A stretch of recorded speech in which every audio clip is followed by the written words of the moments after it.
Hello, welcome. Today I have a very special chat with you. Do you know what it's about? About Marguerite Porete and the Mirror of Simple Souls. What is that exactly? The mirror of simple and annihilated souls who remain solely in the will and desire of love. This book, published by Martino Fine Books, written by a medieval mystic named Marguerite Porete. Perhaps you've never heard of this book. Let me tell you, until 1944, no one had heard of this name. In 1944, it was discovered that this work, which was believed to belong to a Hungarian Dominican mystic, was actually written by a woman, Marguerite Porete, who was killed by the Inquisition in 1310 because of this book. And we owe this discovery to an Italian scholar, Romano Guarnieri, who, while studying the Inquisition archives, uncovered the story of this woman in 1944. Marguerite Porete, a mystic, but not an insider, not a nun, but a mystic from a type of institution known as a beguinage. We'll talk about this. This woman wrote a book with such a strong, profound mysticism, but at the same time, it challenged some conventions of the church at the time. And she never agreed to recant her work. She walked with serenity and acceptance. As punishment, she was burned. She lived, never even wanting to argue with her inquisitors. And, fortunately, more for us than for her, the book did not meet the same fate as the author. The book exists, it's right here in our hands. And since this is a very special book, I decided to do a commented reading of it on our streaming platform, New Acropolis Play. But we'll have an introduction where I will briefly share some elements with you about the author and the work itself. This work was written in French and is the first major mystical work written in French. It is considered a masterpiece of universal mystical literature, especially in the French language. I find it very interesting, although it is a profoundly Christian book. How? By observing the spirit that emanates from it, from her phrases, from her marvelous constructions, Marguerite Porete seems to have been a very cultured woman. By observing the essence of what she says, we recognize the same mysticism found in the Tao Te Ching, the same mysticism present in the Rig Veda, the same mysticism you can observe in the Scandinavian Eddas, where you delve. Seek profound, sacred books, like in Christianity itself, The Imitation of Christ by Thomas à Kempis or The Pilgrim's Progress by John Bunyan. However, mystical literature emanates the same spirit, which is beautiful to find in so many places, speaking practically the same language. And because of this, due to its limited recognition, I decided to approach this book and bring it to you. I'm sure you'll be dazzled by the beauty of this work. So, as I mentioned to you, the authorship of this work was discovered in 1944. Although the work circulated around the world, with handwritten transcriptions, imagine the difficulty of that it was translated from French to Latin and into other local dialects, and it did not perish. Despite all the pressure from the Inquisition for people to hand over their copies to be burned, that people's love for knowledge was greater than their fear of being discovered by the Inquisition, and they did not return the book. And the book cruise Isusa crossed the world and reached our times. Well, what could we say about Marguerite Porete? Practically everything we know comes from the Inquisition process itself, which condemned her to death. It is presumed, then, with very little certainty, that she was born in 1260 in Valenciennes, in the county of Renault, which is a county that, it is very close to the given pardon. It's very close to Belgium, almost bordering Belgium. She was likely born into an aristocratic class, as she was very cultured and well educated. An interesting phenomenon occurs in the 13th century. There is an explosion of interest in the mystical life. So the men and women who sought Dominican, Franciscan, Cistercian religious orders, whatever they were very numerous. And these orders had to close their doors. They could no longer accommodate anyone. That's when the institution of Iona begins. No one knows exactly where this word came from, but the fact is that people who sometimes owned a property, had a house, began to host in this private property. In the case of women, the so-called Iona, they welcomed all mystical women who wanted to devote themselves to a life of concentration, meditation, and the pursuit of mystical ecstasy, adhering to the principles of the Church, but also adhering to the principles of an unrelenting quest for the fusion of their soul with God through love. It's one of the elements we will discuss later about the Iona, about the Bigards, who are the male version of the Iona. So, these were orders where people were not laypersons, but they were not fully religious either. They were semi-lay, we could say. They were all celibate. But they could keep their properties and lived there under intense monastic discipline, sometimes with a high degree of isolation, vows, silence, and self-sacrifice, seeking this mystical ecstasy. And little by little, they developed a set of their own ideas, which we'll see shortly. Now, what did the Church think about this heresy that emerged from there, and how much did it judge? Dangerous. Okay, so these were called Iona the Iona, who later became strongly associated with the so-called heresy of the free spirit. This heresy of the free spirit had some very interesting characteristics.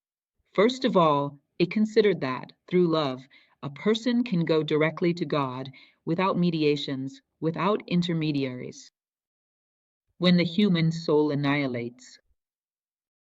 Every kind of trait of separateness, of wanting things only for itself, it merges with God through love. It's called agape love, an intense, fervent love, a love of ecstasy where the soul reaches extreme humility. To give up everything that is particularly hers and merge with God and His will. This soul places itself above sin and the judgments of the Church, because its expression is the expression of God's will. This generates an entire spirit, this heresy of the free spirit, which seemed quite unsympathetic to the Church. Master Eckhart also belonged to this same body of doctrines. And, interestingly, he didn't die because he passed away from natural causes before his trial by the Inquisition, which could have led to the same fate. And perhaps even influenced by Marguerite Porete, who passed away about 10 years before him.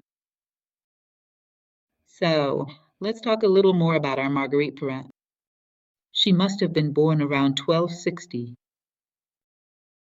She had an enormous theological and literary culture, was deeply familiar with the biblical scriptures, and then devoted herself to the Beguine lifestyle, embracing mendicancy and wandering. They would close themselves in houses, which were the beguinages, sometimes moving from one city to another, from one beguinage to another. This institution grew significantly and, even with the persecution that occurred in the Middle Ages, it continued in many cases until the 19th century and even into the 20th century in certain regions.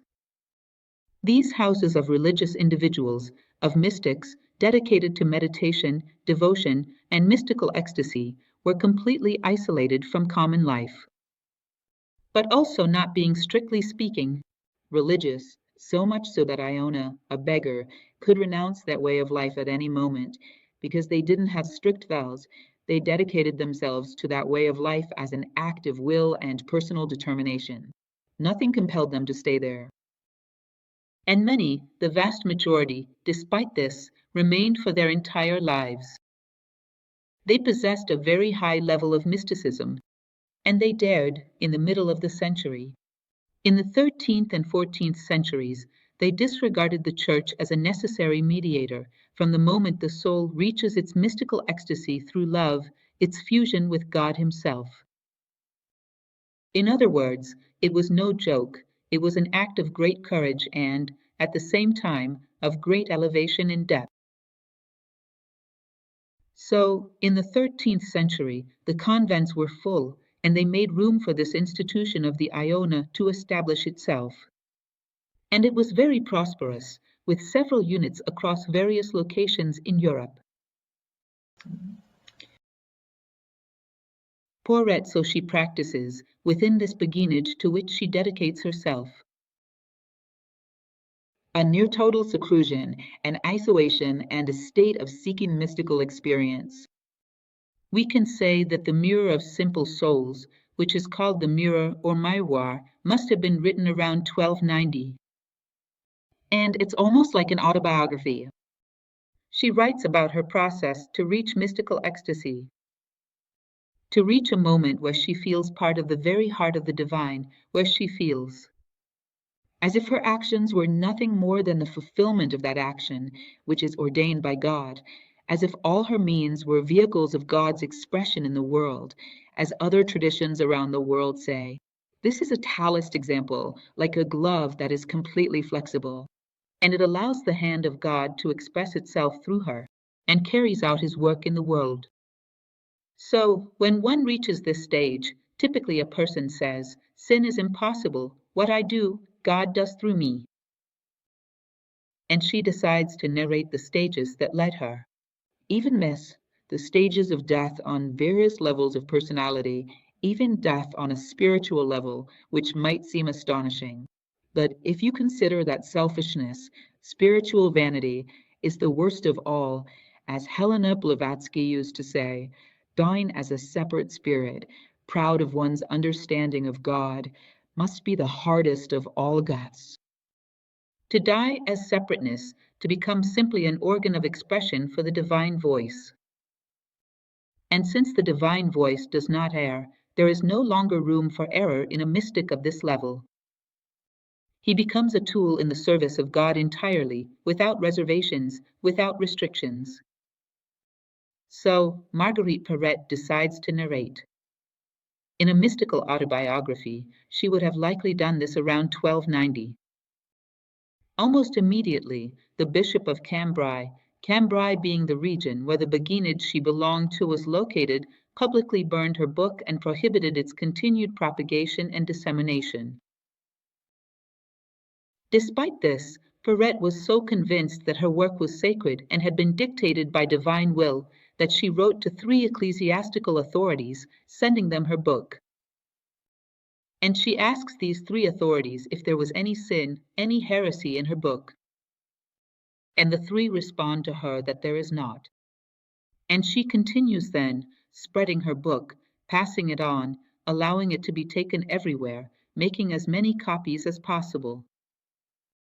This leads the future Bishop of Cambrai to once again condemn the book, to burn the book, and she is imprisoned and taken to Paris for trial, for being a repeat heretic and penitent. And then she remains in Paris. In 1309, she is judged and condemned.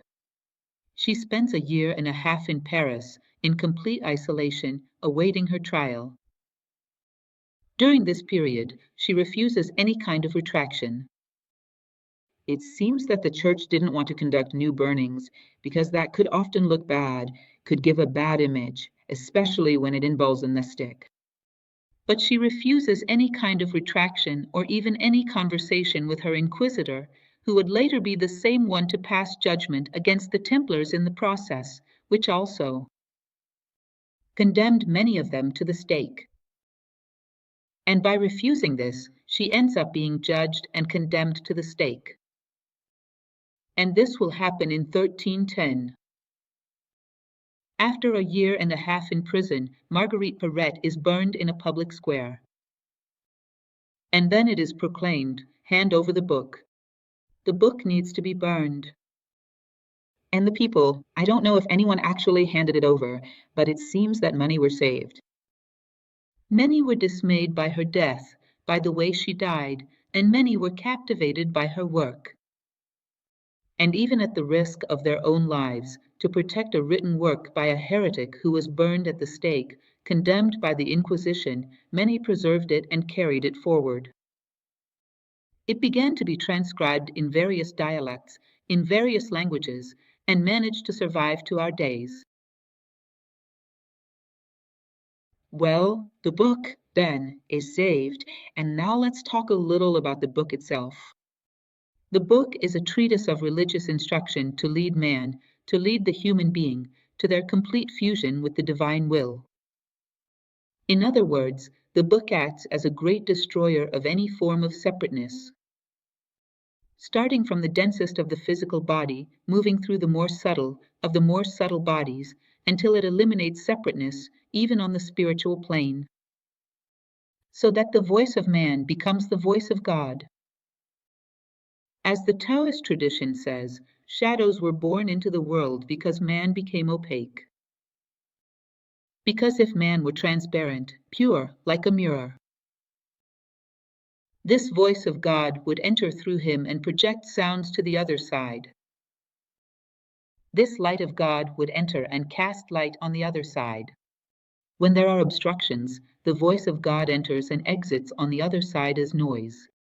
When there are obstructions, the light of God enters and exits on the other side as a shadow. Therefore, it is essential to maintain the channel of simple, pure souls, annihilated of any form of selfishness. There is an Indian philosopher from the 20th century called Milakanta Sri Ram, who in one of his works that I really like, called In Search of Wisdom, he talks about the negative basis of the small ego, of this Socratic ego, which only expands, only raises the I will when it denies that everything in the world only has meaning if it is for him. When it denies separateness, when it denies selfishness, when it denies the vanity that arises from selfishness, it lists the ill. It loses this negative foundation of the vain, selfish, proud little ego that wants everything for itself. Therefore, by losing this ballast, it takes flight. It's exactly the same idea as this mystical treatise by Marguerite Porete, just in different words. So, she is going to create this treatise of religious instruction, and she says that many will have difficulty understanding it. Because the book is very subtle, very symbolic, and indeed, it is, and that a deeper understanding is necessary. In other words, because if she repeats that phrase of Christ, he who has eyes to see, let him see, he who has ears to hear, let him hear. Evidently, not physical eyes and ears, but the eyes and ears of that thirst for truth, which resides in the essence of every human being. This thirst for approaching your human purpose, this thirst for approaching God. Those who have this thirst, this need, are prepared to speak this language and understand what it says. What she says through these words. And she will even quote a passage from the Bible, saying that many who cling to the straw let the grain slip away. You will notice that there are several interlocutors within this work. It is, basically, a grand dialogue. And one of the interlocutors is the little church. The little church is precisely that church which has lost the meaning of the language of life. Therefore, if this language of life was expressed in a vocabulary she did not recognize, she was no longer able to accept it. She was harsh, she was capable of nullify, silence, through blood, through death, those voices that rose to speak the same words, but in a different vocabulary. She calls this the little church, which no longer knows, keeps, peels away and discards the seed when it comes to the wheat harvest.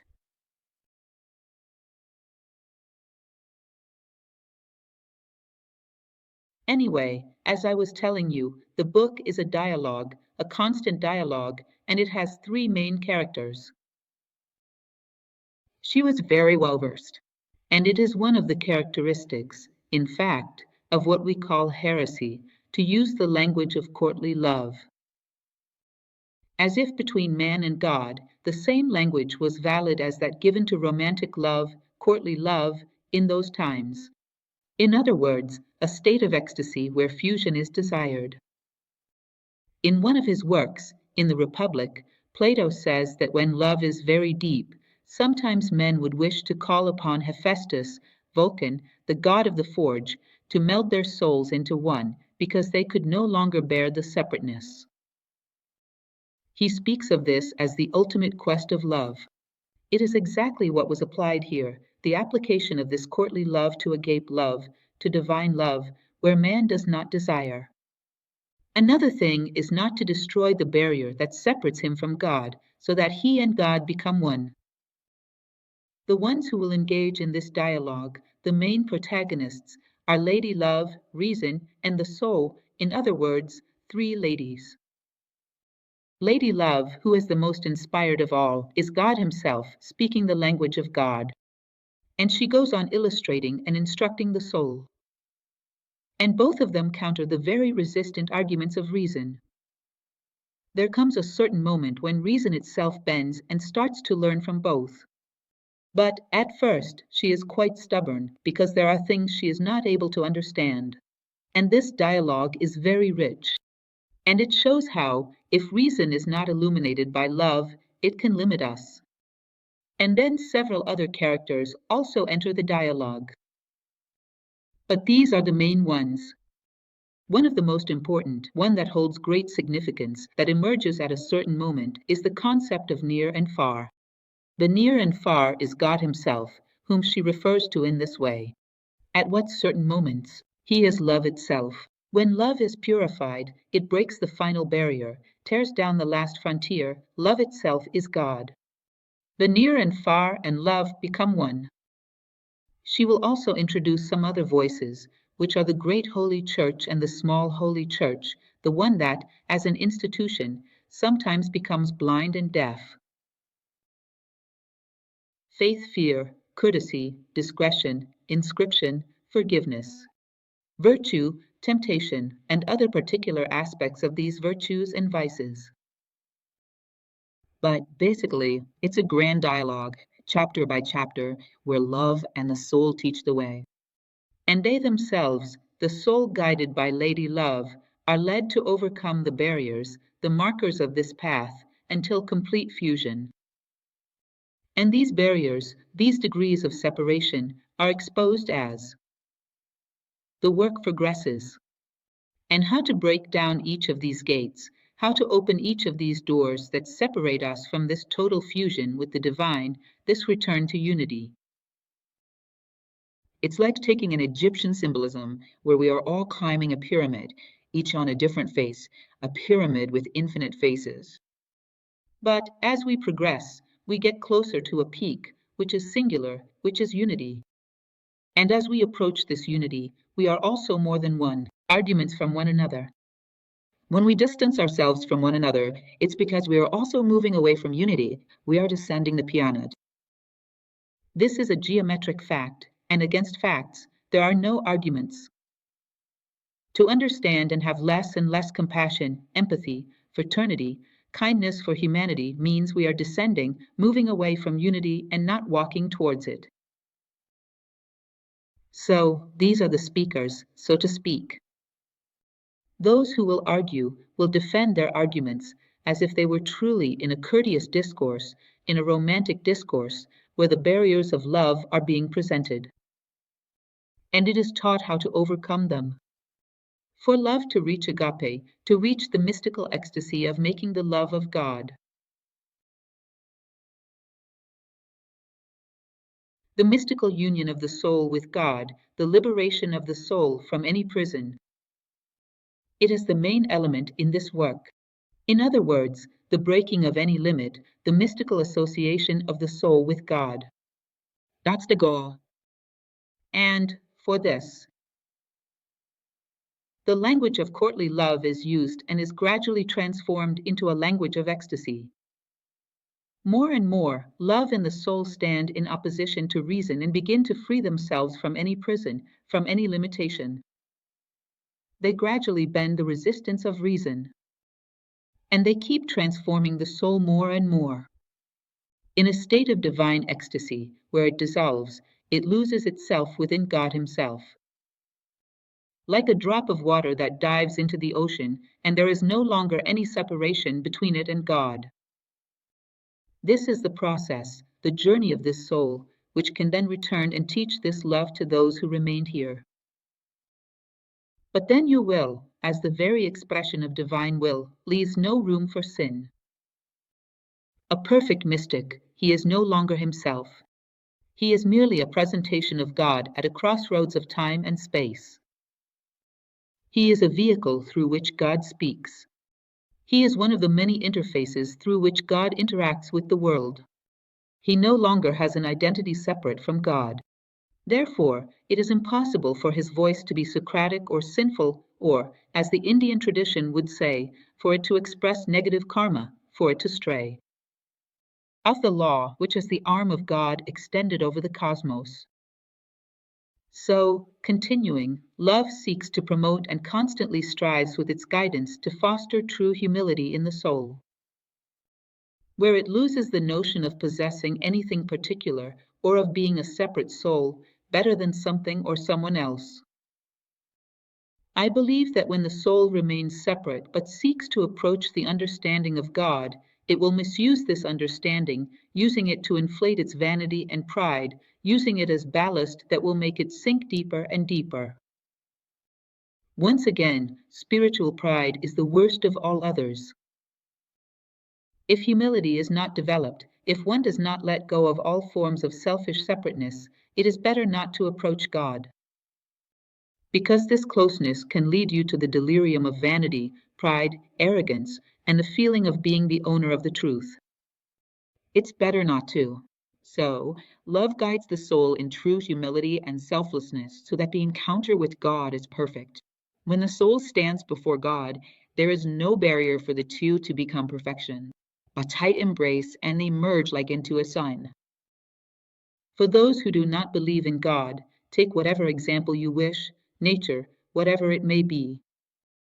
Imagine those beautiful paintings of Iona throughout history, where the Madonna holds a baby in her arms and presses it against her chest. This is nature, in the broadest sense, the great nature, taking human nature in its arms, holding it close to the chest. This is that moment of fusion where mother, father, and child become one. The unity, which manifested in the Trinity, returns once again to unity. And there is no longer any possible division, no longer any possible error. It's as if you imagine that, in the beginning, everything was unity. When the three-dimensional universe emerged, the simplest three-dimensional object that exists is a tetrahedron, which is a pyramid with a triangular base. All the faces are triangles.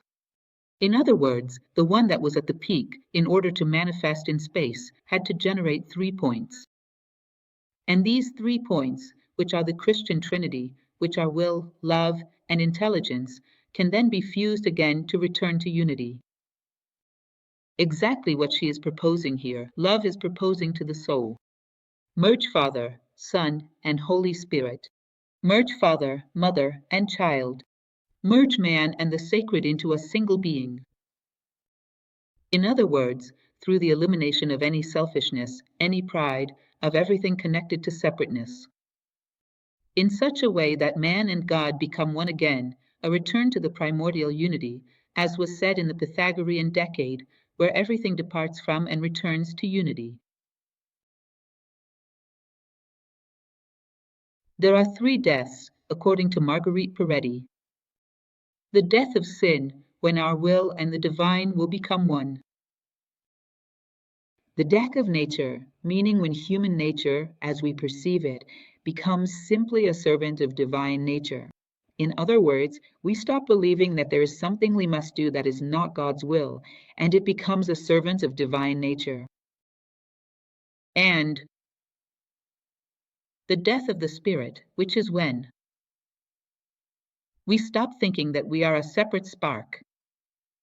When this spark dives into the great bonfire, into the great fire, it becomes one. We realize that our spark needed this closeness to reignite.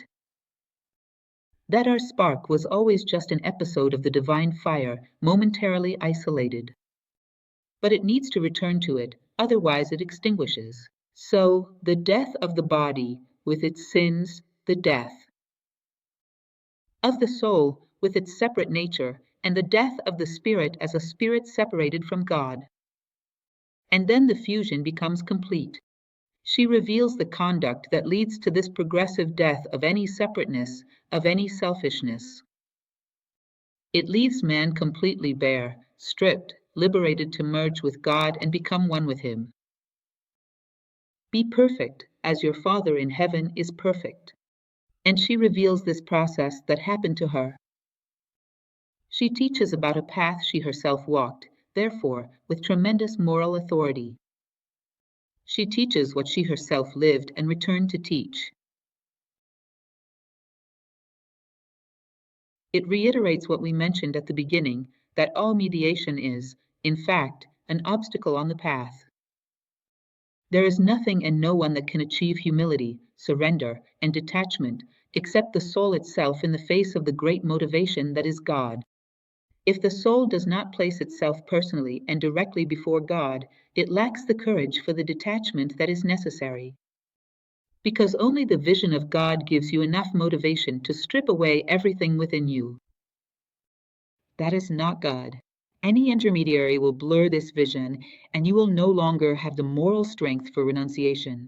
Therefore, up to a certain point, well, it's mediation. But when the moment begins where a person wants to truly embark on the journey of renouncing any separateness, mediators only get in the way. There must be light before light. Our small light before the divine light, one seeking to return home from where it departed. Only God exerts enough attraction for all abandonments to seem small compared to what you will find. Therefore, this was evidently not agreeable to the medieval church. Mediations are obstacles on the path. Inner love demands the renunciation of the human, of human thinking and human feeling. In other words, you no longer see things from a merely human perspective. Imagine that I have several schools, and I am the director of a school network, with each of these schools having a local principal.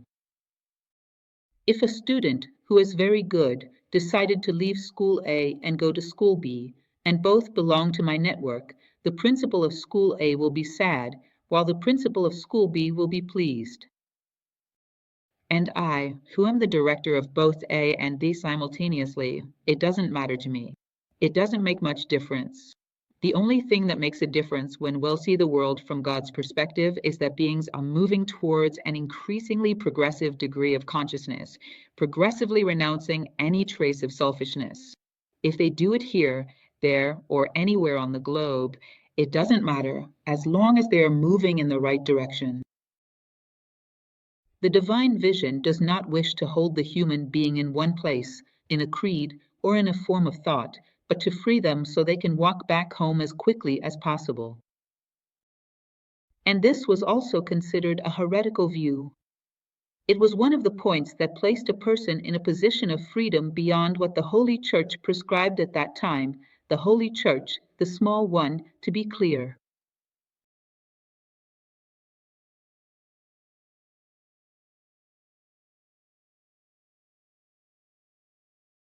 To free oneself even from the God who is limited and defined. This was also another shocking fact for the Church at the time. In other words, as long as we consider God to be a particular being, with long white beards, sitting on a cloud, with a certain form associated with a specific name. Even that we would have to let go of. The God who is limited, named, and defined by a creed, whatever it may be, is small. It's not this God that you have to merge with. The God you have to merge with cannot be contained within any name, any concept, or any limitation. He is absolute, he is vast, and he frees you because he is free. She says that even the chains that try to define God within a religious belief XYZ limit God and limit man. Imagine how this sounded to the church. Isn't it a wonderful teaching? It's wonderful. I've already told you one of the meanings of a mystical symbolic treatise, which is the 1001 Nights. Believe it or not, but it is indeed a deeply symbolic and mystical treatise. In Aladdin, when Aladdin meets the genie of the lamp, and he is granted 3 wishes. Aladdin's wish, what is the final wish? To free the genie from the lamp. And the genie of the lamp comes to be. Where? No longer just inside that little lamp, but everywhere. Pantheism. He is free, he is everywhere. As Aladdin grows, seeing his wishes being fulfilled, realizing that it still wasn't what he truly wanted, he arrives at a single true desire, which is to free God from the prison of a lamp of a belief XYZ. Realizing that God is everywhere is the essence of all things. Bringing to Iona the essence of things is to see the God that dwells in all things. Therefore, this liberation of God was extremely necessary for a medieval Iona of the 13th century. Imagine that, what a level of audacity. And she presents this as necessary. To transcend God, that is, to free oneself even from the God who is limited and defined. The mystery of souls annihilated in their separateness encounters the mystery of essence. 1. That's interesting too. From the moment I broke down my boundaries, I understand what is within me, and not just it exists within me. I limited the boundaries of existence, and I went to the essence without borders. And as I look at the world, I can find this essence without borders, that exists within all things and in all beings. In other words, I can learn to see God in all things. Because if I see my essence, through this level of depth, I also see the essence of all things. This is a liberating vision. Today, we have knowledge that is extensive, but not intense. It doesn't reach down to the nature, the heart, the essence of things. Therefore, we are superficial, and if we don't have the heart of things, we have nothing. He who has the heart of himself has the heart of things and knows how to see God in all things. Remember, for those who are in the habit of watching my lectures, the parable of the Indian Socratic. Socratic was a thread that passed through various beads of a necklace. When each of these beads of the necklace found its essence, it discovered that its essence was a little piece of silver. But after reaching a certain degree of wisdom, it realized that its essence was part of a long silver thread that ran through all beings. In other words, a single essence for all manifested beings. In essence, we are one, and we only truly promote unity when we realize this. So here she speaks of a reality. Brahmanic, profound, equal in intensity, something very beautiful, very strong, and a very universal language. She will continue by saying that seeing God in all things is awakening. And love should lead the soul to this point of awakening. We know that the soul has awakened and it has learned to see a divine essence in all things. The beauty, the unity, the profound harmony, the deep luminosity that exists in the essence of all beings that exist. Because existence is a shadow, and there is no shadow without an object to cast it. There is no existence without essence.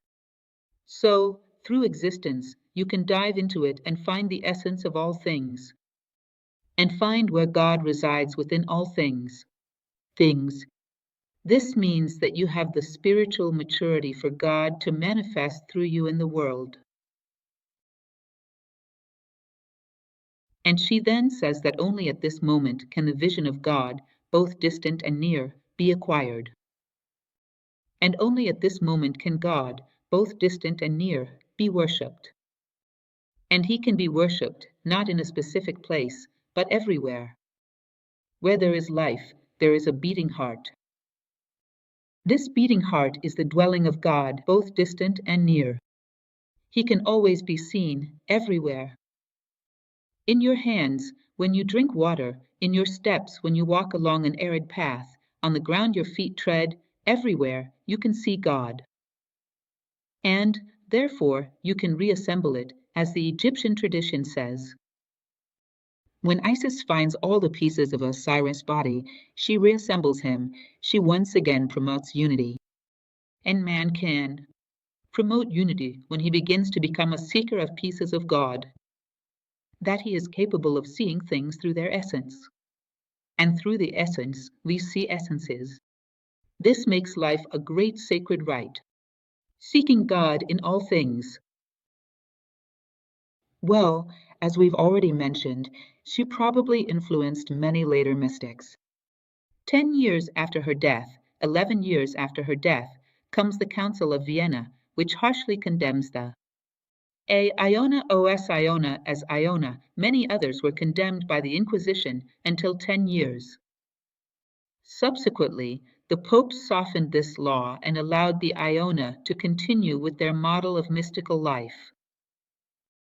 But as a whole, for generations and generations, it was a complex existence, that of the Beguines, the beggars, and the Iona. Because among them, this spirit has always been present, a free spirit which for a certain time was called heresy. You see, heresy is what separates, while the free spirit is unifying by nature.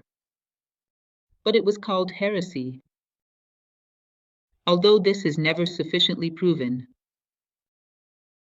There has always been a very close relationship between the name of this woman, Marguerite Porete, and the beliefs of the heresy of the free spirit. And who knows, even Master Eckhart himself, who probably might have heard of her and her work, and whose ideas, in his German discourses, closely resemble the ideas of Marguerite Porete. This is basically the woman I intend to talk about. I've brought for you 4 small excerpts from this dialogue, just so you can feel and savor a bit of the spirit of this book, The Mirror of Simple Souls.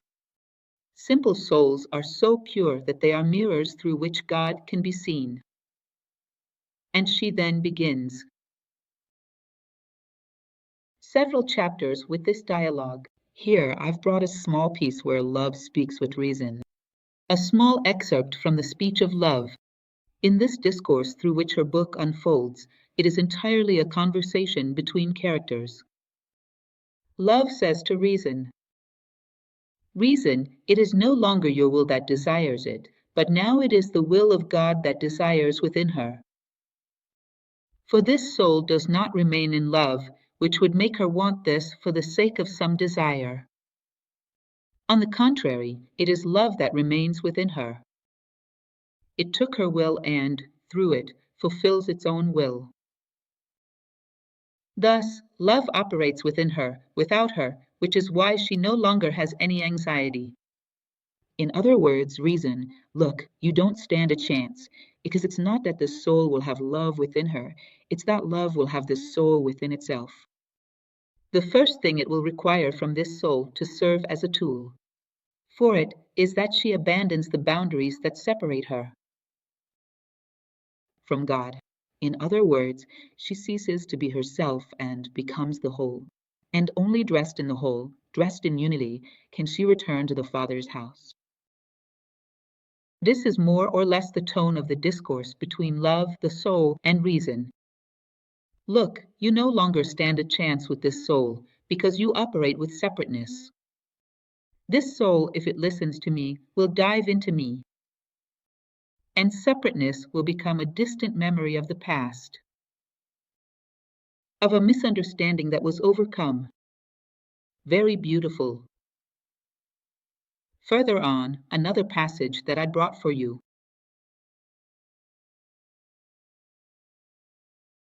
Here, a snippet of a conversation between love and the soul. Lady Love converses with the soul. Therefore, this soul is compared to the eagle, for this soul flies high, very high, even higher than all other birds, for it has been feathered by courtly love. She sees more clearly the beauty of the sun's rays, the splendor of the sun, and the rays that nourish her in the heart of the tall feeder. Full of symbols, right. In other words, this soul, feathered by love, takes high flights and gets closer and closer to the sun until it becomes the sun itself.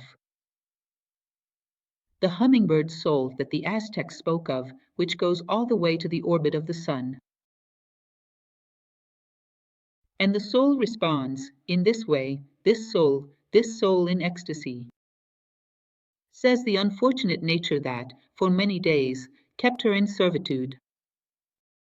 Lady, nature, she says, I abandon you. Love is close to me, and through it I was set free, without fear and against all odds. In other words, nature, material world, take back your shell, the envelope with which you held me captive. Love set me free, and now will rise with him. Illinois curiously, read the chapter on love by Khalil Gibran, the prophet. And you will see the similarity here. What Eros love does to a man. The true, great Eros that Hesiod spoke of. The absolute love that leads souls to unity. The first, who was born after the primordial division, the primordial duality. And the last that will exist when all souls return once more to unity. This is in Hesiod, in the Theogony. Love speaks again, this soul does not fear. The tribulations, it does not stop for comfort, nor does it become insecure by temptations, nor diminished by any subtraction. She is common to all through the generosity of pure charity, and thus asks nothing of anyone. Through the nobility of courtesy, of pure kindness, with which God has filled her. In other words, she is infinitely giving. She is infinitely generous and is as great as her generosity. I always say that a man is as great as his generosity. Those who made history were not the ones who held on the most, but those who gave the most. When nature asks for something and you say, no, that's enough, it will respect you, but that is your measure. This soul, which has become pure generosity, is as vast as its generosity. It is infinite. It asks for nothing. It gives with open hands, because its own love is its abundance. It lacks nothing.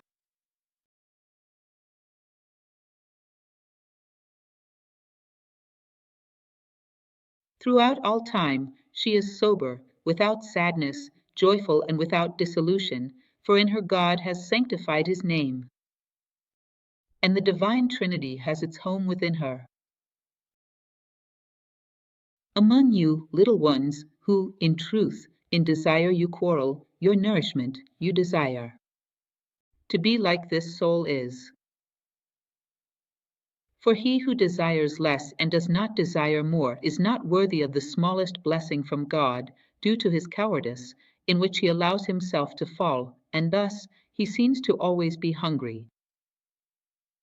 Being able to ask God for unity, he asks for things, asks for illusions. In other words, when standing before God, do not ask for less than unity.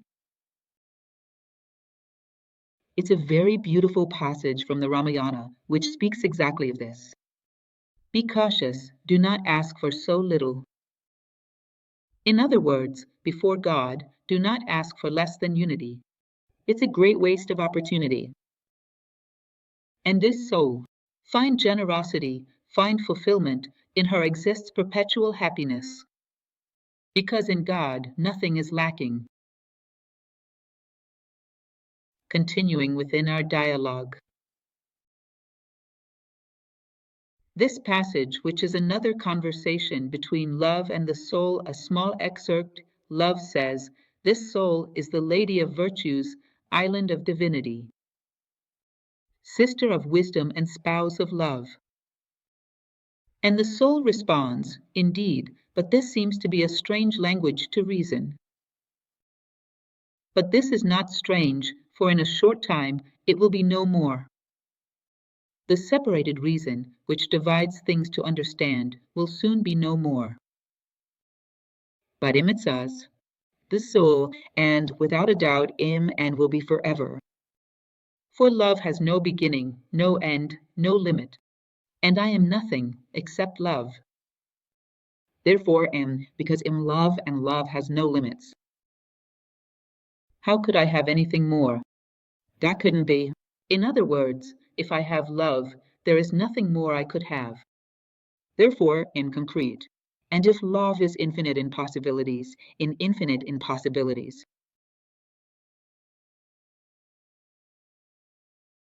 And finally, one last excerpt, just so we can savor the beauty of this wonderful mystical work. The soul, once again, addressing. The lady, love, and reason, says the following. There are unknown ladies, says the soul that caused this book to be written, that you are in being. And being without separating yourselves from the being in anything known, you are truly unknown in nothing, but this is in the land where reason holds dominion. In other words, in the land where reason holds dominion, those souls that have reached fullness are strange, are mad, are heretical, they are not recognized. Because in this world of limited and limiting reason, only what stands out, according to categories created by this reason, has any value. Everything else is marginal, everything else is incomprehensible. I apologize to you who remain in nothingness and who have fallen from love into such a state, for I have made this book very extensive in words, although it may seem very small to you if I can understand you. Now, out of courtesy, for necessity knows no law. In other words, it's as if here, the voice of the soul takes on the voice of Marguerite Porete herself and says, look, I made this book very extensive. You know why? Because the language of God is a breath, it's a moment, it's a vision, it's a moment of fusion, it's contact, it is intense, not extensive. Forgive me for talking so much. Those who have fallen from love and no longer hear its voice may find that the book, despite being small, is excessive since they understand nothing. But I cannot speak of anything else, except, in this world in which I live, which could actually be demonstrated with very little, with a touch from the lady love, you would understand everything. It's so interesting when, at another moment, reason, when the soul says, I have existed since God exists, and God has existed forever.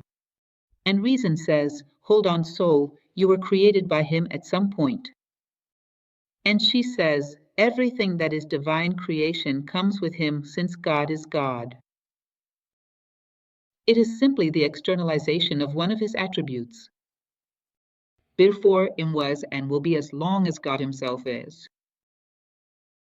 And other things that are like this when you compare with the universe of other traditions. Vedanta, Taoism. Shintoism, pre-Columbian traditions. When you stop to compare, you say, my God, Simone Weil. Sometimes I read Marguerite Porete and I say, folks, like Simone Weil? I don't know if she ever got to know her. It hadn't been discovered yet. I believe not, at least not by that name, because there hadn't been the public and well-known discovery of Marguerite Porete as the author of this book. How Simone would see, she would love all this, because it seems like it's her language. Simone Weil, whom I love and admire so much, her mystical way of expressing herself transcends boundaries. Sometimes it seems to me that Marguerite Porete is a Simone. A vein from the 13th and 14th centuries, so profound is this resemblance, this similarity in worldview, this same mysticism. And sometimes I also spoke of Chardin, whom I also love so much. A pure and boundless mysticism, a mix of the free spirit in its best expression. Well, this is the little chat I brought for you, so you can get to know this beautiful work, even if you only watch this chat. This book is available from the publisher business. It's a current book, and it's really worth getting to know. And this beautiful work received its rightful recognition. And for those interested in our streaming platform, which is New Acropolis Play, I will be reading the entire book with commentary, chapter by chapter. New Acropolis Play is a platform with a nominal monthly fee of 20.90 Brazilian reals. With this subscription, we support our two social projects, which are IP Arte in Belém do Pará and Crianças para o Bem in Brasilia, together housing around 500 children and adolescents in a situation of risk. Therefore, you not only gain access to a collection that complements YouTube but is entirely different, you also help us keep our social work alive. So, to those who Embark on the reading. I wish you my best regards. Those who would like my guidance during the reading as well. A big hug to everyone who wants to rise up, Illinois. Invited by Marguerite. For him.